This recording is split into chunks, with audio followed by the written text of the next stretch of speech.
Super proud ang mga fans ng aktres na si Alexa Ilacad sa bago nitong achievement bilang host. Sa kanyang Instagram, ibinida ni Alexa ang pagiging main host niya sa ASAP.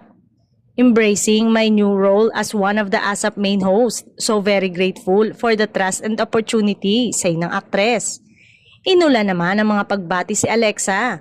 Congratulations my dearest Alexa, cheering for you, say ni Bianca Gonzalez. Congratulations dear. Komento naman ni Karen Bordador. You brought such great energy and clarity as a host. You may be new to hosting but you carried it like you've been doing it for years. Super galing mo, Lex. So proud of you. Maaalalang, hindi pa man nagsisimula noon ay marami na ang kumekwestiyon sa hosting nito sa Pinoy Big Brother.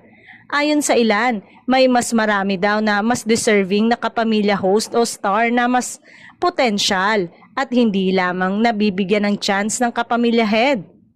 Kung may question ay may mga nagtanggol din sa aktres, anila ay mahusay umano si Alexa, tiyak na mapaninindigan nito ang mapabilang na host sa nasabing programa.